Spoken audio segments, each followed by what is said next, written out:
देखो JEE main 2019 12 Jain shift 1 का question है, Z minus alpha upon Z plus alpha, alpha belongs to R is a purely imaginary number and mod of Z equal to 2 then value of alpha is. देखो इस question को basically हम दूसरे method से, graphical method से समझाएंगे।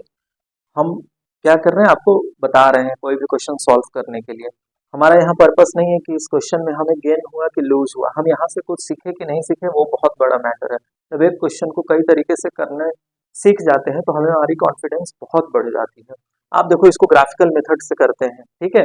आप चाहोगे तो थ्योरेटिकली जैसे इसको करते हैं कन्वेंशनल तरीके से वैसे भी कर देंगे, क्योंकि ये प्योरली इमेजिनरी कर रहा है, equal to I times R मान लेंगे और इसको सॉल्व कर लेंगे, वो भी आ जाएगा। आप देखो इसको ग्राफिकली मैं कैसे सॉल्व करता हूँ। ये कह रहा है प्योरली इमेजिनरी है। अल्फा, एक और कंडीशन है कि अल्फा हमारा रियल नंबर है, तो अल्फा कहीं यहाँ लाई करेगा और ये हमारा, अब आप देखो ये अल्फा है और ये हमारा माइनस अल्फा है। अब आप देखो जेड कोई आर्बिट्ररी पॉइंट हम लेते हैं, लेकिन कंडीशन क्या है कि इसका ओरिजिन से यहाँ की दूरी कितना है, 2 यूनिट के बराबर है, ठीक है। ओरिजिन से मॉड ऑफ जेड, अब देखो mod of Z minus alpha, इसका मतलब ये वेक्टर हुआ, यही होता है मॉड ऑफ जेड, ये सॉरी जेड माइनस अल्फा ये हुआ आपका, और जेड प्लस अल्फा आपका ये हुआ, क्योंकि Z Z minus minus alpha ये आपका हो गया। अब आपके साथ क्या कह रहा है, अब आप ध्यान देना, इसको हमने मान लिया एंगल ये θ2 है और इसका एंगल हमने माना θ1।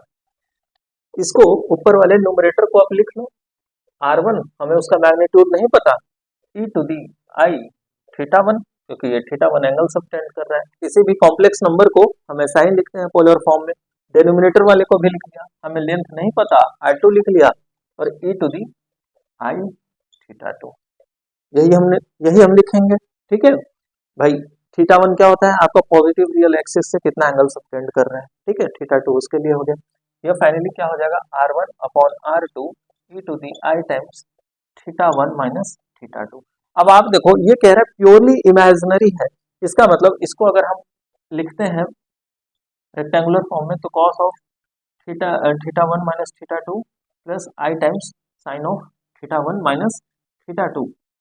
इसका मतलब इसको जीरो होना होगा, कब जीरो होता है, इसका मतलब θ1 माइनस θ2 इज इक्वल टू π/2 के बराबर होगा, तब होगा। तो यहाँ π/2 रख देंगे, cos π/2 जीरो हो जाएगा।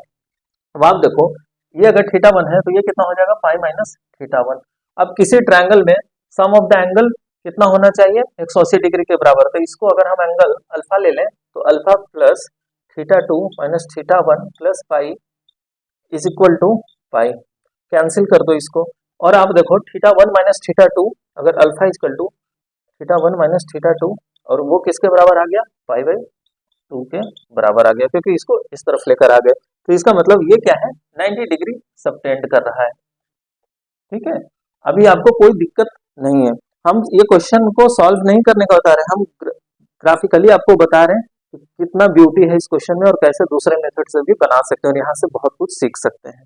आप देखो ये 90 डिग्री हमने कंक्लूड कर लिया, ये तो हमने आर्बिट्ररी पॉइंट माना था। मेरे साथ कंडीशन क्या दे रखा है, mod of Z equal to 2, हम आसान बना लेते हैं। अब आप देखो हमें यही तो कह रखा है कि भाई ऑरिजिन से 2 यूनिट पर, तो हम इमेजिनरी एक्सिस पर ये मान लिया 2 यूनिट पर, और ये है माइनस अल्फा, ये हमारा माइनस अल्फा, ये हमारा प्लस अल्फा, ठीक है। और क्या कंडीशन दे रखा है, ये 90 डिग्री है, ये 90 डिग्री है। इसका मतलब अगर हम कह दें, देखो अब सिमेट्री है, मेरे को यहीं से ख्याल आया जब 90 डिग्री है और मुझे हमने सोचा कि इसको इस पे रख दें, तो बिल्कुल ये लेंथ और ये लेंथ बराबर, तो ये 45 हो जाएगा और ये 45 हो जाएगा, बस ये 2 यूनिट लेंथ दे रखा है। अब इस ट्रायंगल में tan, ये पूरा लेंथ यहाँ से यहाँ तक कितना है, अल्फा यूनिट है, और ये बिल्कुल सिमेट्रिकल है। तो अगर यहाँ हम करें तो tan 45 equal to 2 upon alpha, तो अल्फा इक्वल टू 2, यही आंसर हुआ, करेक्ट ऑप्शन डी, ठीक है। हमें कैसे, बस हमें यही कंडीशन देना था कि हमारे पास 90 डिग्री हो, हमने इसलिए इमेजिनरी एक्सिस पर बना लिया और ये 90 सेटिस्फाई कर रहा है, तो ये 45 हो जाएगा, क्योंकि दोनों आइडेंटिकल मुझे इस एक्सिस के क्रॉस दिखे, तो ये बराबर होंगे, तो इसलिए ये 45 ये 90 था ही। अब हमने इसमें tan थीटा लगा लिया, परपेंडिकुलर अपॉन बेस अल्फा हमारा मिल गया, करेक्ट ऑप्शन डी हो गया। तो इस कदर ब्यूटी था ज्योमेट्रिकली इसको सॉल्व करने में।